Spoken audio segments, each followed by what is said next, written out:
Today, I want to talk about something I think is very important, not only in our industry, but in industries across the board. And when it comes to sales, is being top of mind. And a lot of times when I'm talking about this, I'll make the statement, it's not who you know, but who knows you. And if I take a deeper dive into that, it's not just knowing what your name is or what you do as a profession in selling real estate, but do they truly know you? Do they trust you? Have you built credibility with them? Have you spent enough time with them that they're going to feel comfortable referring you? So I want to spend some time talking about that. And what I love, one of our colleagues, or a friend of mine, Greg Harrelson, who owns Century 21, the Harrelson Group, he said the other day, which is really good, is mind share. So having more mind share versus looking at market share, because he's right. You can't have market share if you don't have mind share. You can't farm a neighborhood and expect to get business if people don't know who you are and you're not always in front of them. So you can't get that market share yet, those listings yet, until they understand who you are, what value you bring to them, right? And doing that on a consistent basis. So one of the things I wanted to talk about first was within your network. So having mind share or being top of mind within your network is very important.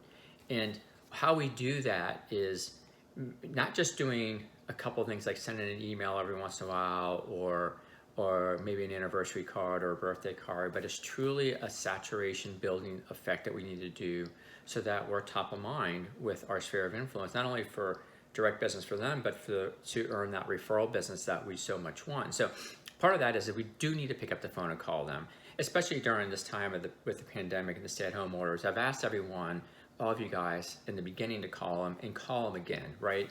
Why? Because in the beginning of this, it was new. We're doing homeschooling, work from home, how they're feeling about it. And now 4 or 5 weeks into this and so on, their attitudes might have changed. That homeschooling might not be as easy anymore. Being stuck at home might not be as easy for them as it was in the beginning, and they're getting frustrated. So just checking back in, being you, and making those connections are important. But we need to be making these connections throughout the year. It's not enough just to call them once or just check in on anniversaries and stuff, but we need to make it a point to reach out to them and have conversations. We also need to be sure we're doing other things so we gain what Greg calls mind share, right? So we need to be doing handwritten notes. We need to be on social media, liking, loving what they're doing, making comments. And actually a lot of social media can drive some of this content that we need for the phone calls and the handwritten notes, because sometimes things will happen in their lives that are worth recognizing and congratulating them over, like their son graduated from high school, or they got a promotion in their job, or they just got back from a tremendous trip, and you could say, hey, I enjoyed seeing the pictures and hearing and learning about your trip. Then there's the things that we do, so like pop buys, right? So some of you who do this for your A clients, A plus clients, where throughout the year you're doing little pop buys, sometimes it's around the holidays. Like I've seen some of you for St. Patrick's Day doing things like sending lottery scratch offs, or I watched one of you stuff sand buckets, those cheap sand buckets, and put sparklers and other firework things in it for 4th of July, and making those pop-bys and making those kind of connections.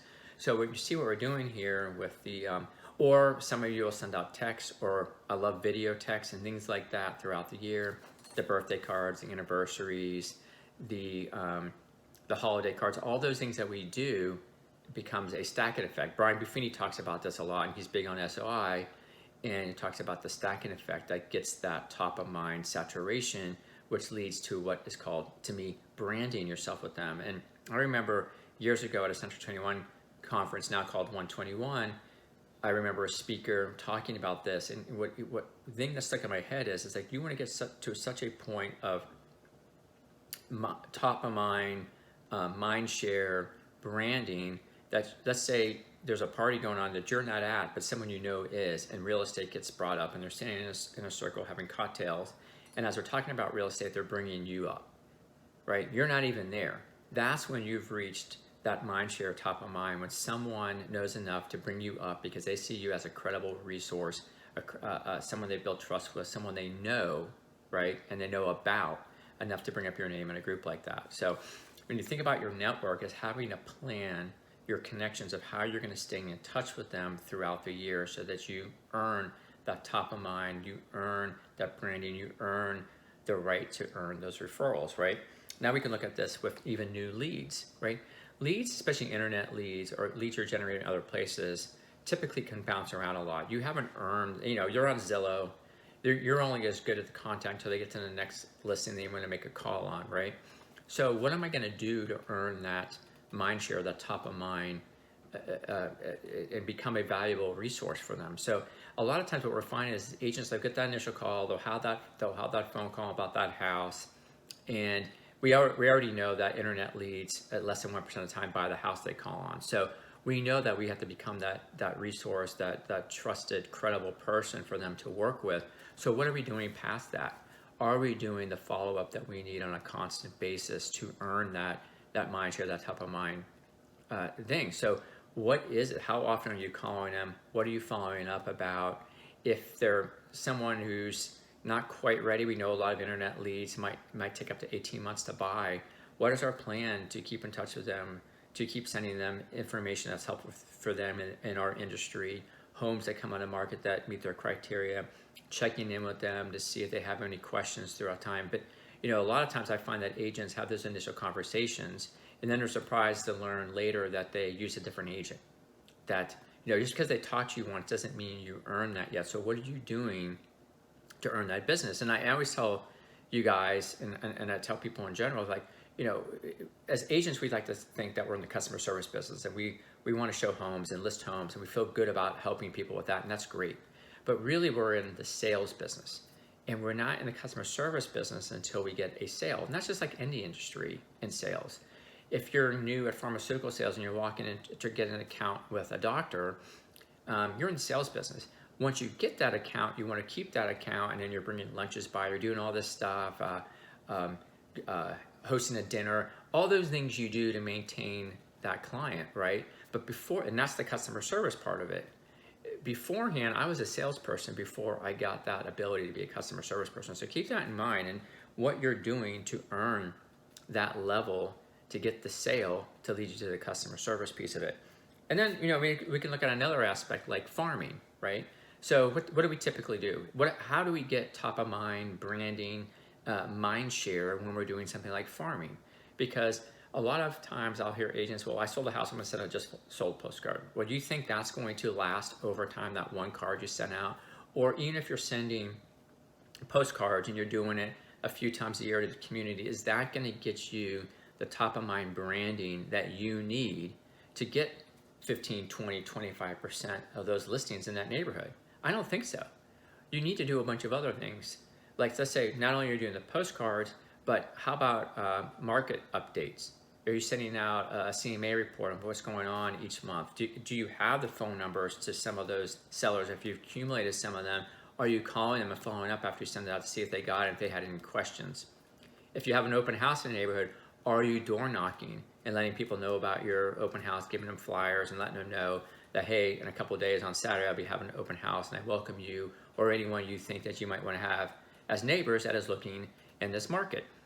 There are various things you need to be doing throughout the year to earn that top of mind branding. And I think it'd be things also like running boosting ads, and if you have a listing in there, and dropping pins on that neighborhood and doing marketing for that. There's just so many different things that you should be doing. One thing I love is doing videos, whether it's once a month or every other month. You could do a market update on what's sold, what's on the market, what's come off the market in that neighborhood, and doing a video and getting that video out so they see your face. You're giving them valuable information. So again, you're earning that mind share, you're earning that credibility. So those are three different areas: your network, working with leads, and farming are ways that you need to build that top of mind branding experience with them. Because if not, right, when they're at that party, your name might not pop up in their head and they bring you up. If someone is is one of their friends are out there in the market looking for a house, they're not going to think to recommend you because you haven't earned that mind share. You're not at the top of their mind where they hear real estate, Steven's going to come up, right? You need to get to that point where if real estate hits their head, you're hitting their head. That's when you've reached that top of mind branding, or what I love what Greg says, the mind share that you need to win business. So hope that was helpful. And if you have any questions, please let me know. Until next time, I'll see you then, and happy hunting. Bye.